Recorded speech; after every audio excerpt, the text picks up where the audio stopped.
السلام علیکم۔ آپ دیکھ رہے ہیں ہمارا چینل ذرا سوچئے، اور ہمارا آج کا ٹاپک ہے دھوکہ۔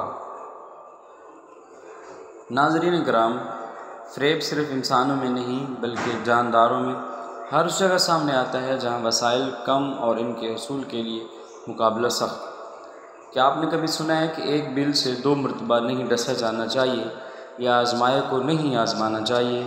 یہ مکالمہ اس وقت بولا جاتا ہے جب کوئی کسی سے دھوکہ کھاتا ہے اور اسے نصیحت کے طور پر آئندہ احتیاط کرنے اور ایک ہی گڑھے میں بار بار نہ گرنے کی تاکید کی جاتی ہے۔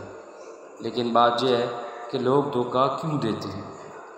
ایسا تو نہیں کہ لوگ بغیر محنت کے فوائد حاصل کرنا چاہتے ہیں، یا پھر دوسروں کی کوششوں کے ثمرات کو خود ہڑپ کرنا چاہتے ہیں، یا پھر کہیں ایسا تو نہیں کہ لوگ جو کچھ ان کے پاس پہلے سے موجود ہوتا ہے اسے کھونے کے ڈر سے ایسا کرتے ہیں۔ مثلاً انسان اپنی عزت یا کیریئر کو بچانے کی خاطر کسی کو دھوکہ دیتا ہے۔ ایک سائنٹیفک امریکن مائنڈ نامی جریدے کے مطابق معاشرے میں کھیل، تعلیم، سائنس اور مالی معاملات سمیت زندگی کے دیگر امور میں دھوکہ دہی کی خبریں عام ہیں، لیکن یہ بات باعث اطمینان ہوتی ہے کہ کسی بھی معاشرے میں عمومی طور پر زیادہ تر لوگ ضابطوں کے پابند یا انہیں ترجیح دینے والے ہوتے ہیں، لیکن پھر بھی اپنے فائدے کے لیے بے ایمانی کرنا دراصل حیرت انگیز طور پر عام سی بات ہے۔ جریدے کے مطابق سائنسدان یہ جاننے کی کوشش کر رہے ہیں کہ لوگ دھوکہ کیوں دیتے ہیں۔ یہ جاننا اس لیے بھی ضروری ہے تاکہ معاشرے پر دھوکہ دہی کے اثرات کو کم کیا جا سکے۔ اب تک کی تحقیق کے مطابق لوگوں میں تخلیقی صلاحیتیں جو ان کے پاس ہیں اسے کھونے کا ڈر اور معاشرے میں بے ایمانی ہوتے دیکھنا دوسروں میں ایسے عمل کی حوصلہ افزائی کی طرف مائل کرتا ہے۔ جریدہ کہتا ہے کہ چیٹنگ یعنی فریب صرف انسانوں میں نہیں بلکہ جانداروں میں ہر اس جگہ سامنے آتا ہے جہاں وسائل کم اور ان کے حصول کے لیے مقابلہ سخت ہو، اور اس طویل فہرست میں جراثیم سے لے کر جانور تک سب شامل ہیں جو دوسروں کی محنت سے خود فائدہ اٹھانے کی تگ و دو میں رہتے ہیں۔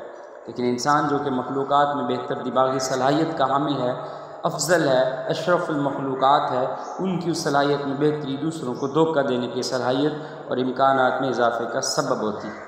وائس آف امریکہ سے بات کرتے ہوئے پچھلے 18 سال سے امریکہ میں مقیم مجرموں کا نفسیاتی علاج کرنے والی پاکستانی ماہر نفسیات ڈاکٹر مونیزہ شاہ نے کہا کہ لوگ دوسروں کو دھوکہ 4 وجوہات کی بنا پر دیتے ہیں۔ پہلی وجہ یہ کہ لوگ زندہ رہنے کی خواہش کرتے ہیں، یعنی جب لوگ یہ سمجھ بیٹھیں کہ دھوکہ بازی کے بغیر وہ زندہ نہیں رہ سکتے کیونکہ کوئی ان کی مدد کو نہیں آئے گا، اور یہ کہ ان کی دانست میں یہ کام بغیر دھوکے کے چلنے والا نہیں۔ ان کے بقول دوسری وجہ یہ ہے کہ لوگ سمجھتے ہیں کہ ان کو ان کا حق نہیں مل رہا، اور یوں وہ رابن ہوڈ کی طرح دوسروں کو لوٹنے کی کوئی نہ کوئی توجہ ڈھونڈ لیتے ہیں۔ ڈاکٹر صاحبہ کے مطابق دھوکہ دینے کی تیسری وجہ یہ ہے کہ جب اتنے سارے لوگ دھوکہ بازی سے کام لے رہے ہوں تو آخر وہ خود ایسا کیوں نہ کرے، یا یہ کہ ایسا کرنے یا نہ کرنے سے کیا فرق پڑے گا۔ اور چوتھی وجہ یہ کہ لوگ بے حس ہو چکے ہیں اور انہیں اب پتہ ہی نہیں کہ کیا غلط ہے اور کیا صحیح، اور انہیں کسی ضابطہ کار و اصول سے کوئی سروکار نہیں۔ بس یہی وجہ ہے کہ آج ان کے بچے بھی یہی کچھ سیکھ رہے ہیں۔ ماہرین کے مطابق دھوکہ بازی ایک بیماری کی طرح ہوتی ہے جسے اگر وقت پر قابو نہ کیا جائے تو وہ مزید پھیل جاتی ہے۔